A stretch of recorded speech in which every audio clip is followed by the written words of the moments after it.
Jai Radha Madhava Gunja Vihari Radha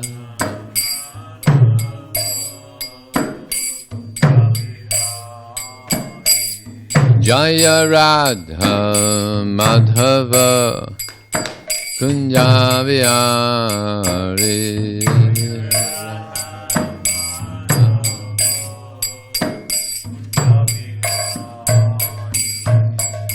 Gopijana Vallabha Girivanadari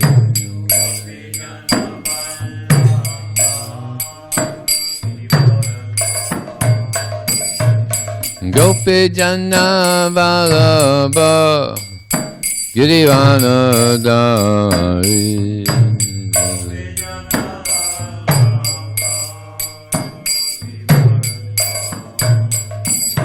Jaya Radha Madhava Kunja Vihari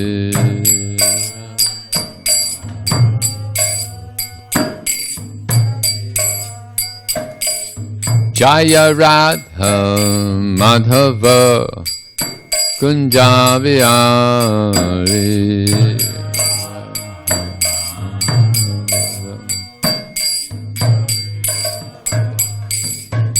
Gopi Jana Vallabha Girivanadari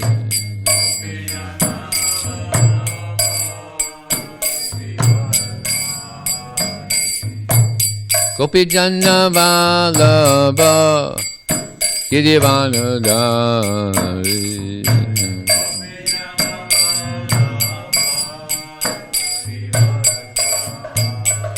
Suranandana Pradjana Ranjana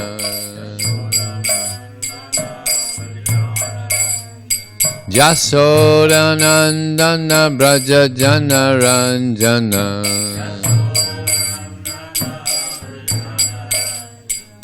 Jamunatira Vanachari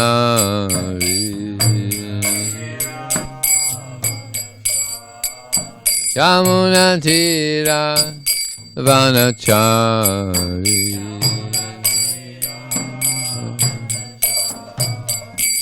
Jaya Radha Madhava Kunja Vihari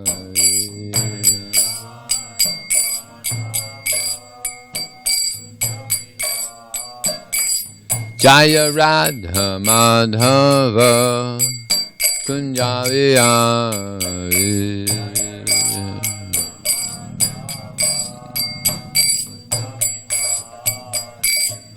Gopi Jana Vallabha Girivanadari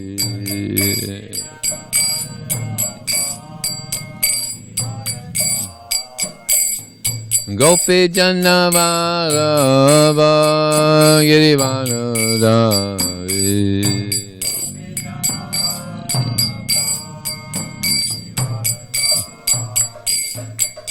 Suranandana Brajajana Ranjana Jasodanandana Brajajana Ranjana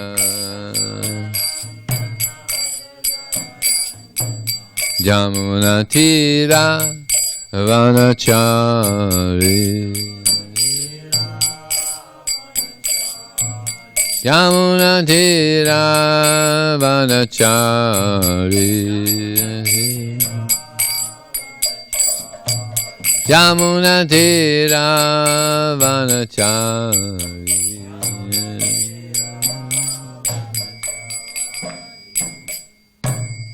Javastapad Paramahansa Prabhujakacharya Asatosa Shishimad His Divine Grace Srila A.C. Bhaktivedanta Swami Srila Prabhupada Ki Ananda Gauri Vaishnavani Ki Jai Namacharya Srila Haridas Thakur Ki Jai ISKCON Founder Acharya Srila Prabhupada Ki Jai Premsiga Host Sri Krishna Chaitanya Prabhu Nityananda Sri Advaita Gadadhar Sri Vasudeva Gaur Bhaktivinoda Ki Jai Shri Radha Krishna Gopinath Samakun Radhakun Giri Govardhan Ki Jai Shri Vrindavan Dham Ki Jai Shri Mayapur Dham Ki Jai Gangamaya ki jai, Jamunamaya ki jai, Tulsi Devi ki jai, Bhakti Devi ki jai, Samaveda Bhaktivinoda ki jai, Chansana Book Distribution ki jai, Harinam Sankirtan ki jai, Gaur Premanandi. All glories, some devotees. All glories, some devotees. All glories, some devotees. All glories, Shishi Guru and Shri Gauranga. Om Namo Bhagavate Vasudevaya. Om Namo Bhagavate Vasudevaya. Om Namo Bhagavate Vasudevaya. So this morning we're reading the Srimad Bhagavatam, Canto 4, Chapter 24, chanting the song sung by Lord Shiva, text number 49. Singaskandha Dvaso Bibrat Saubhaga Griva Kaustubham Shriya Napya Ya Iksipta Nikasas Morasolasat Singaskanda Tuso Bibrat Shobhaga Viva Kaustubham Shriyana Pa Yina Iksita Nikasas Mora Solasat Singaskanda Tviso Bibrat Sobhaga Viva Kaustubham Shriyana Payanaksita Nikasas Mora Salasat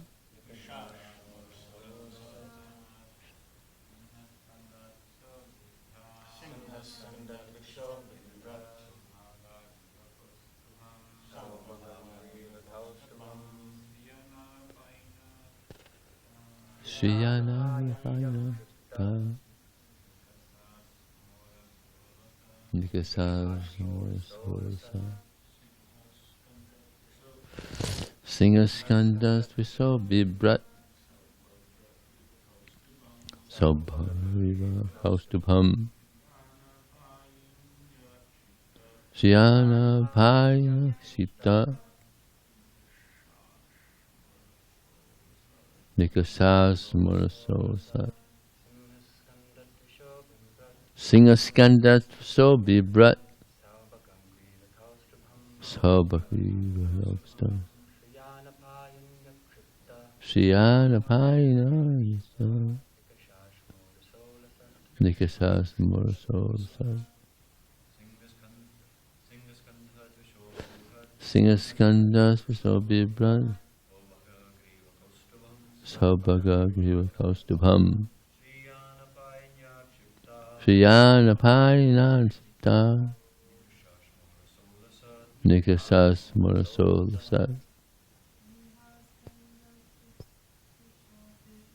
Singaskanda Tviso Bibrat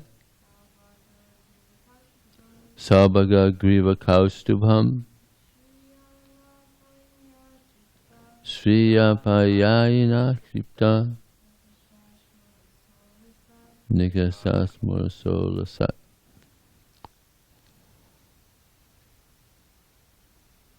Singha, a lion. Skanda, shoulders. Trisha, the coils of hair. Bibrat, bearing. Saubhaga, fortunate. Griva, neck. Kaustubham, the pearl of the name. Shriya, beauty. Anapayina, Ayapayanya, never decreasing. Ksipita, defeating. Nikasa, the stone for testing gold. Asma, stone. Urasa, with the chest, ulasat, glittering. Translation and purport by His Divine Grace, Srila Prabhupada ki. The Lord has shoulders just like a lion's. Upon these shoulders are garlands, necklaces, and epaulets. What is that? You ever heard of epaulet? Somebody's got to check your internet there. Epaulet. And all of these are always glittering. Besides these, there is the beauty of the Kaustuba money pearl. And on the dark chest of the Lord there are streaks named Srivatsa, which are signs of the goddess of fortune. The glittering of these streaks excels the beauty of the golden streaks on a gold testing stone. Indeed, such beauty defeats a gold testing stone. Purport. The curling hair on the shoulders of a lion always appears very, very beautiful. Similarly, the shoulders of the Lord were just like a lion's, and the necklace and garlands, along with the Kaustuba pearl necklace, combined to excel the beauty of a lion. The chest of the Lord is streaked with Srivatsa lines, a sign of the goddess of fortune, or the sign of the goddess of fortune. Consequently, the Lord's chest excels the beauty of a testing stone for gold. The black silicone stone on which gold is rubbed to test its value always looks very beautiful, being streaked with gold lines. Yet the chest of the Lord excels even such a stone in its beauty. Om Jnanatimandasya Gnanandjana Salakaya Chaksham Militam Jena Tasmai Shri Gurave Namah Mukham Krotavachalam Pangunlang Hayate Gurim Yat Kripa Taraham Bande Shigarum Dinataranam Vanchakapachubhyascha Kripa Sindhu Devacha Patitanam Pavanevyo Vaishnavevyo Namo Namaha Jai Shri Krishna Chaitanya Prabhu Nityananda Shri Advaita Gadadhar Srivasadi Gaur Bhakta Hare Krishna, Krishna Krishna, Hare Hare, Hare Ram, Ram Ram, Hare Hare. Here Lord Shiva is again praising the beauty of Krishna. So Krishna is very, very attractive. In one purport, Prabhupada says that the most beautiful thing in the world is the Bhagavad Gita. Knowledge is beautiful. Generally, you go to the universities and people don't think their books are beautiful. Or their knowledge coming from the books are beautiful, right? You never hear about that. That the students at the universities are saying how beautiful the knowledge is that they're studying. Just trying to get through it, right? But this is transcendental knowledge. Therefore, Krishna, he says, Nahi Gyanena Sadrasam. What is it? He says, there's nothing so sublime and pure as transcendental knowledge. And when one has become accomplished in the practice of devotional service, one experiences and enjoys this knowledge within himself. So this is enjoyable knowledge. Not only is it beautiful, but one enjoys just hearing this knowledge is enjoyable. Nahi Gyanena Sadrasam Pavitram Iha Vidyate Tatsvayam Yoga Sansari Kalinatmani Vindate. So this is the knowledge of Krishna. Krishna is beautiful, his knowledge is beautiful. What else is beautiful? His devotees are beautiful. In the Chaitanya Charitamrita, Prabhupada says that there's 4 very beautiful devotees who represent 4 beautiful qualities.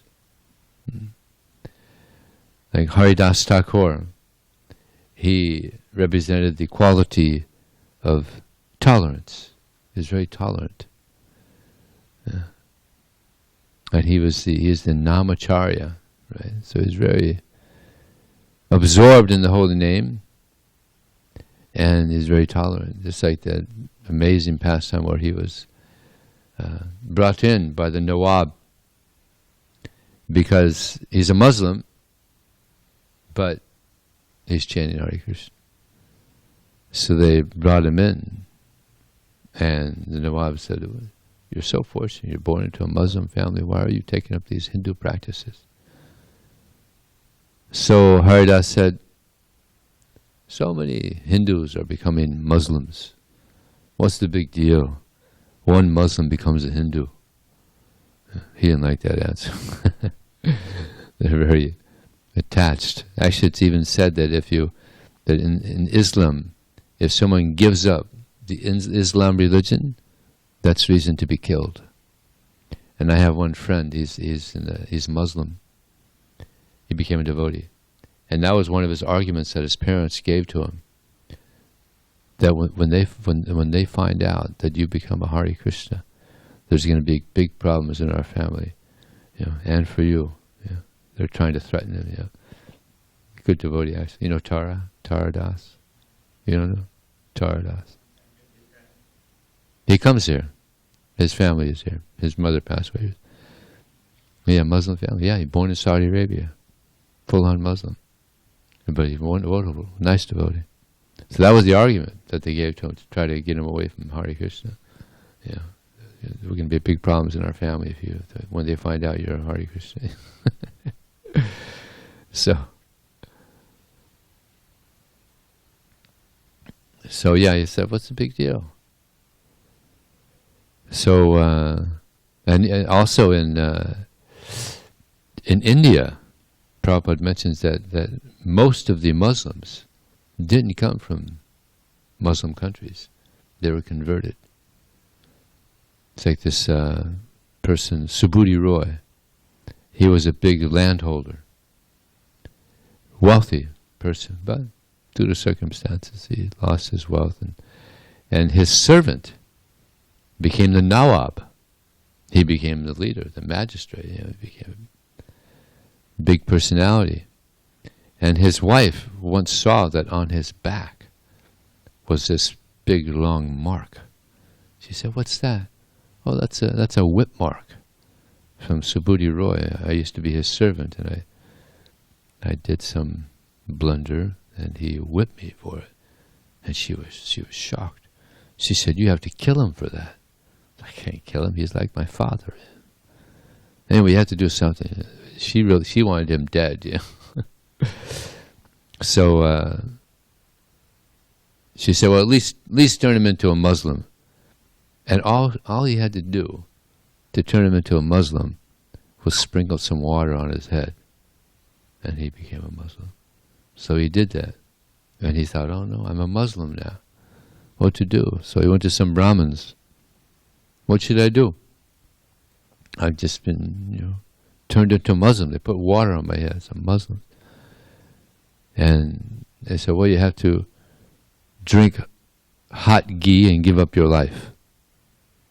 Drink boiling ghee and give up your life."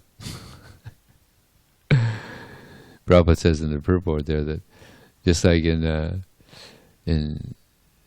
our society, so many doctors, they have so many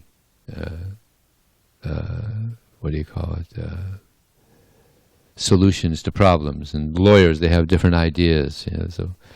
So many Brahmas, they have different ideas about how to deal with the situation. So he was bewildered, didn't know what to do. But he thought, well, that's probably not the best solution to this. So he went to Vrindavan, and he saw, I think it was in Vrindavan. Anyway, he saw Lord Chaitanya, and he explained his predicament.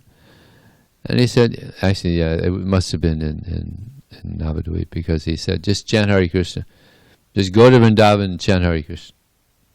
So, well, that's a better way to do it. That's a better way to solve this problem. So he did that. He went to Vrindavan, and in his service in Vrindavan was that whenever Bengalis would come, he would arrange their food, because the food that they eat there is different from when they eat in Bengal. They don't eat rice. They eat chapati. They can't digest, so he would arrange food for them. And Prabhupada said a lot of Hindus, became Muslims because eventually there were so many Muslims that they took over, and it was the rule. It became the rule that anybody that's a Muslim doesn't have to pay tax, but Hindus have to pay tax. Yeah, such rascals. So Prabhupada said that the Brahmanas were treating these Sudras and Vaishyas so poorly that they thought, well, these people are treating us in such a low-class way, they better just not pay the tax and become Muslims. So that's how a lot of them became Muslims. So when you're back to the story, so it was decided that they were going to beat Haridas Thakur. How many marketplaces? 22 marketplaces. And these guys are, they're kshatriyas, they're strong guys. So generally the people, they don't last many marketplaces. But they were beaten, Haridas Thakur, and he's just chanting Hare Krishna. He's just chanting Hare Krishna. No worries. All the way through, 22 marketplaces, and they were shocked. This never happened before. And then by the time they got to the end, they were lamenting. And Haridas said, why are you lamenting? Well, we're supposed to kill you, and you're not dead. Now we're going to be punished ourselves. Oh, you want me to go? All right. So he became lifeless, samadhi. And they thought he was dead. Oh, he's dead. All right, this is good. That's good. Took him back to Nawab. Here he is. And some said, let's bury him now. No, some said, he doesn't deserve to be buried. Just throw him in the river. Yeah. So they did that, just threw him in the river. So he's floating along. And then he came out of samadhi. And he went to the bank and continued chanting Hare Krishna. So he went back to where the Nawab was. And he was shocked. What is this? You were dead. Well, I wasn't exactly dead. I wasn't exactly dead. And he said, anyway, you just do as you want. He just let him carry on. Just do as you like. He could understand that he was actually a saintly person. That Haridas Thakur was a saintly person. So he was very tolerant and transcendental, very transcendental personality. He was in one city, and he became very popular. He was living in a cave, and so many people going to see him. There was one person who was envious of him, Brahmana. So he became envious of him, and he arranged for some prostitute to go and make him fall down. So this prostitute went there, and she said, "Oh, you're so handsome. You're so young, so handsome. I want to be with you." He said, Yeah. Just let me finish my rounds. Just wait here. I'll finish my rounds. She didn't know how many rounds he chanted, so he chanted and chanted and chanted until the next morning. And then she thought, oh well, maybe tomorrow. So then she came again. Yeah. Let me finish my rounds. How many rounds did Haridas Thakur chant?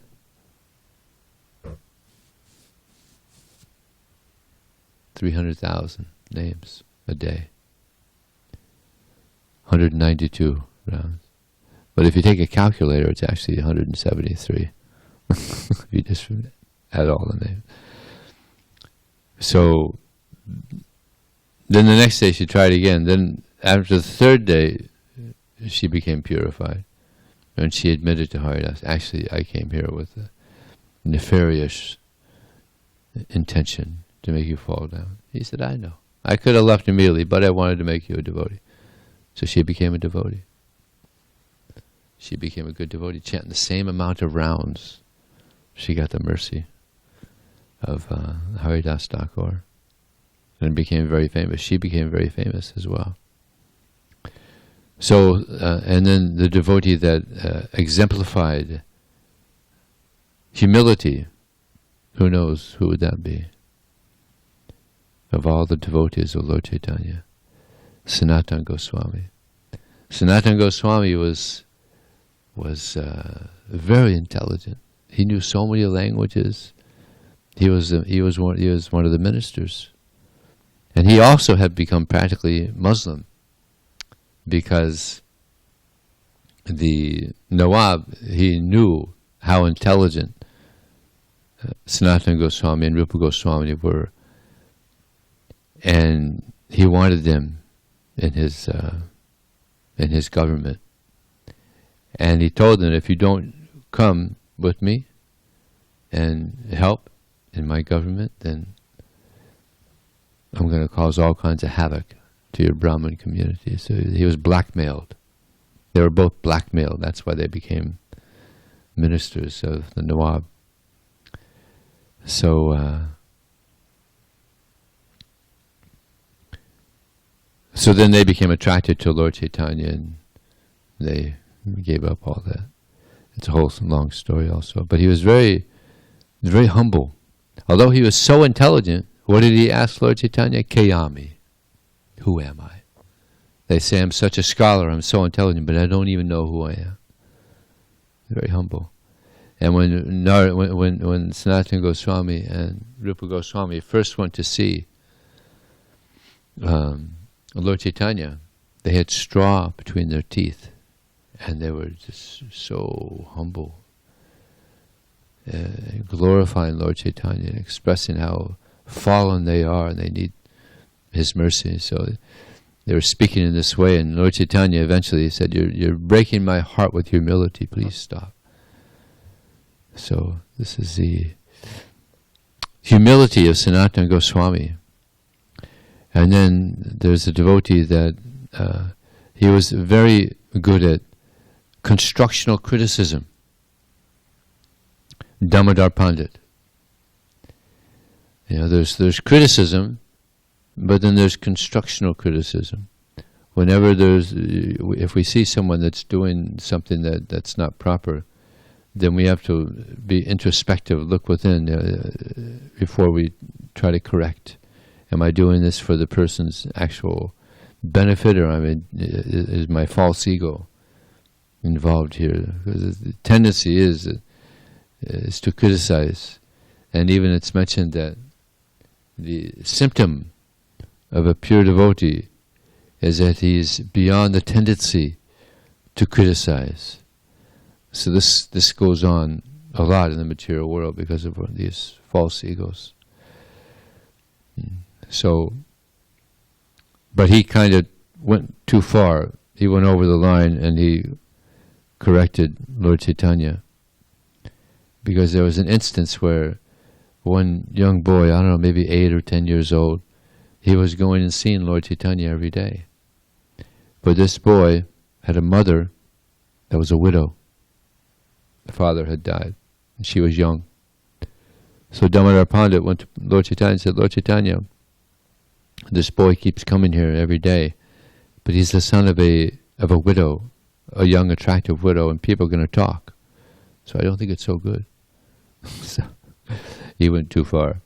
So the next day, I think it was the next day, Lord Chaitanya sent him to Navadvip to be, I think he was help in the service of Sachi Mata. So, and then all the devotees in Navadvip, they're more careful because they knew he's very strict. Yeah. So that's one advantage if someone's very strict and others are strict around you also. So there's an advantage there. And then, so Sanatana Goswami, Damodar Pandit, Haridas Thakur, and Ramananda Roy. Ramananda Roy, his greatness, or the quality that he exhibited so much, was he was so pure. He was so pure. He was so pure that he would direct dramas, and there would be young girls in the drama, and it's described that he would bathe them, touching their private parts, and it was just like touching wood. just completely transcendental. And Srila Prabhupada, he mentions that Rupa Goswami, he what was it?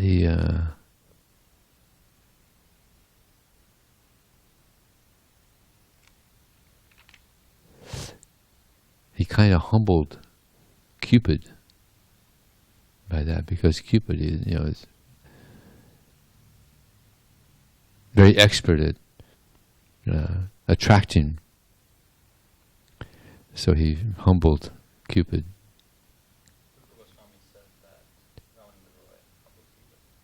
No, Prabhupada mentions in the purport. No. No. I'm sorry, did I say Rupa Goswami?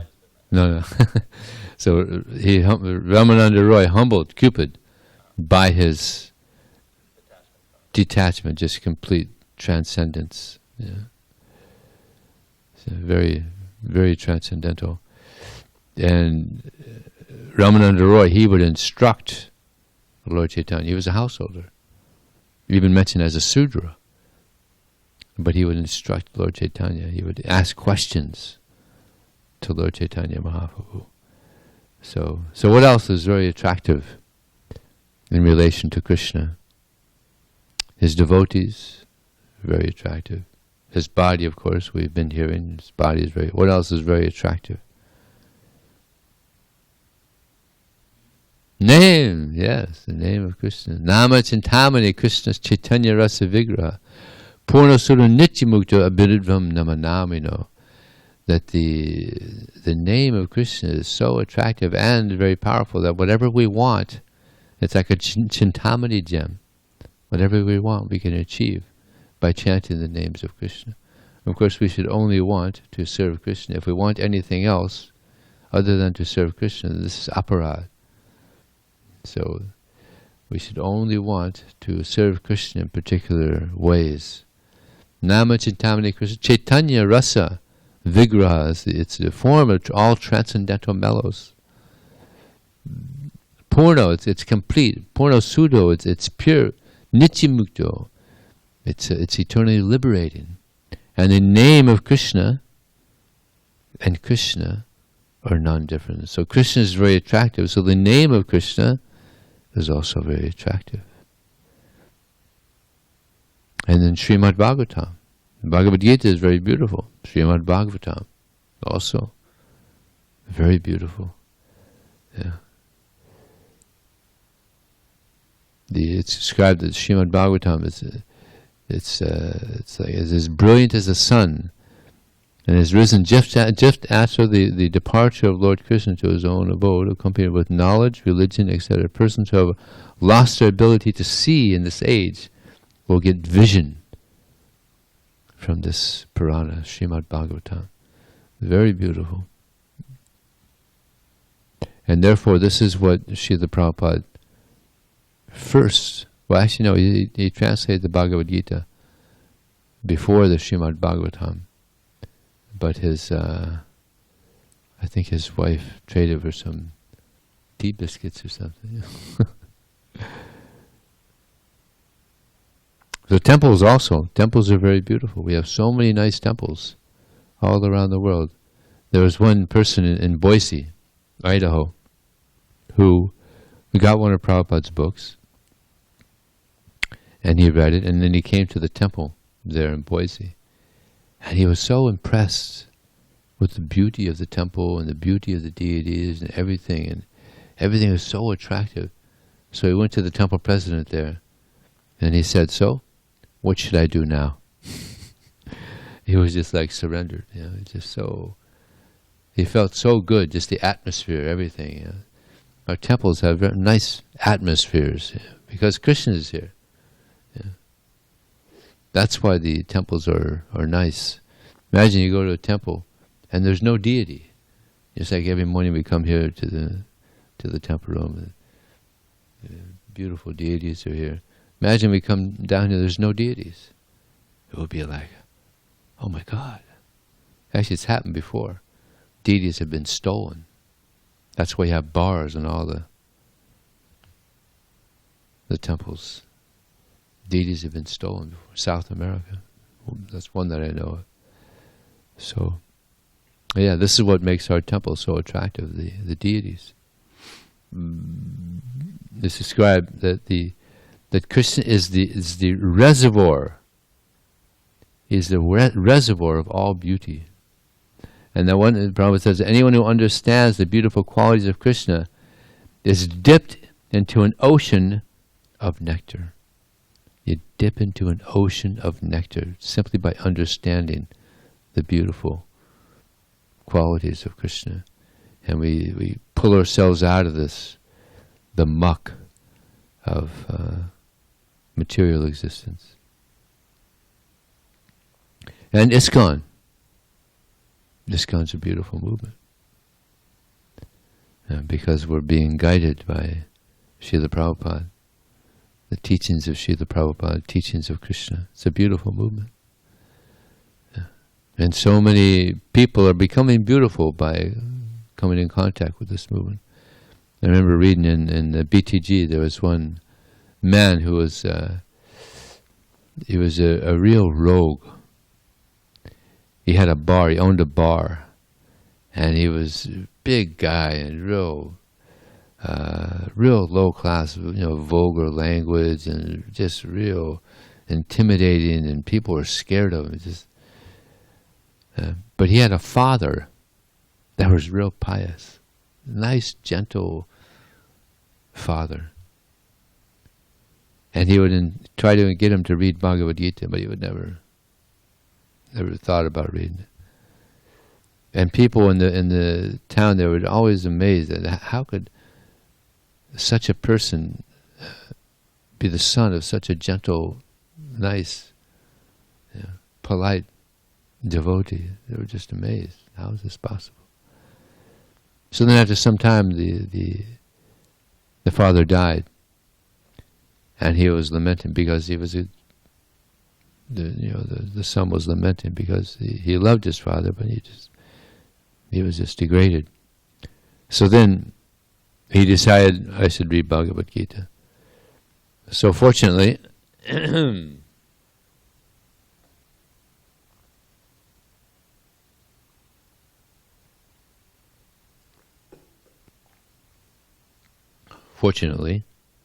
the Bhagavad Gita he read was Prabhupada's.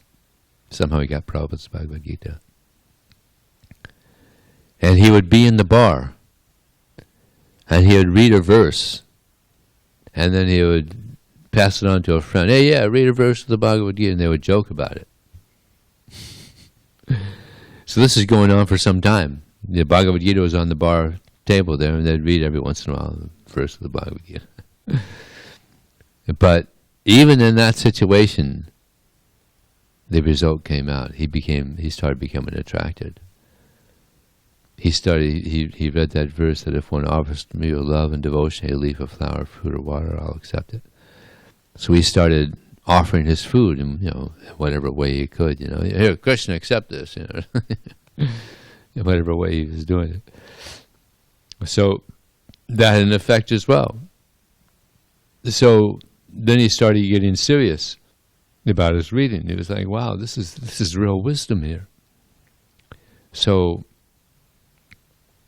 and then he met some devotees, and to make a long story short, it's a whole nice article. Remember reading that in the BTG? Yeah. So he became a devotee. He got initiated by one of Prabhupada's disciples. So, yeah, so many people are benefiting from this ISKCON society. We're distributing so much prasadam, especially now in India. Like millions of plates of prasadam are being distributed throughout India. It's amazing. Krishna's speech, also very beautiful. When Krishna was convincing Nanda Maharaj to worship Govardhan Hill, don't worship Indra. We don't need, rain is automatically coming. It's like you're saying if you worship Indra, then you'll get rain. But rain is going everywhere. It's going on the ocean. It's going on the land. It's going everywhere. You don't have to worship it. worship Govardhan Hill. So it's described in the Nectar Devotion that there was an elderly lady, Gopi, listening. And she said, Krishna was speaking in such a polite, gentle way. It was just like nectar going into our ears to hear Krishna speak. Yeah. So imagine hearing Krishna speak. Of course, Arjuna is the most fortunate. He heard the Bhagavad Gita. So Krishna's speech is so beautiful. So everything about Krishna is so attractive. So therefore we have to give this beautiful knowledge, this beautiful ISKCON society out to others. And it's described that if anybody wants to enjoy society, friendship, and love, then don't go to the bank of the Yamuna and hear Krishna playing on his flute. Because if you do, you're going to lose all attraction to this material world. And what will your desire be? To go back to the spiritual world. So, similarly, if one wants to enjoy material life, don't read Bhagavad Gita. Don't read Srimad Bhagavatam. Don't chant Hare Krishna. Because if you do these things, you're going to build an attraction to serving Krishna, as so many of us have. So yeah, the goal is to become pure and go back home. And there was one person in Miami. He was a millionaire. But he liked the devotees, and he would come and visit. And one time he said, the pay that the Hare Krishnas get isn't much. We don't get much pay. But the retirement plan, out of this world. Out of this world. Spiritual world. So he was happy to hear that we have a higher goal. It's like wealth in this world. So many wealthy people are dissatisfied and commit suicide. Actually, probably more than poor people. Yeah, poor people, they get along. So, is there any question or a comment? 8:30.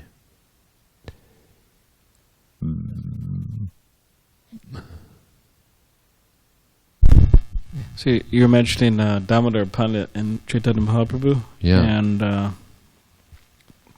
how Damodar Pandit was trying to correct Chaitanya Mahaprabhu for letting this boy, come over, even though the boy's mother was a widow and young, attractive. So you're saying that you're quoting that Chaitanya Mahaprabhu he sent Damodar Pandit away because he thought he was crossing the line of correcting Chaitanya Mahaprabhu. That's the idea. Yeah. So did it describe, because I read Chaitanya Charitra, but I forgot. Did it describe, did Chaitanya Mahaprabhu accept his point and he stopped letting the boy come over? Or was it just, he wasn't the one to do it? Damodar Pandit wasn't the one to correct him, but he really accepted the point? It's not mentioned. As far as I know, it's not mentioned, and I guess the boy just kept coming and visiting. Yeah. Because there's no mention that he told the boy to stop coming or anything. Okay. Yeah. He must have had some devotion for Lord Chaitanya. Because Chaitanya Mahaprabhu, he was pretty strict. In many regards, practically all regards.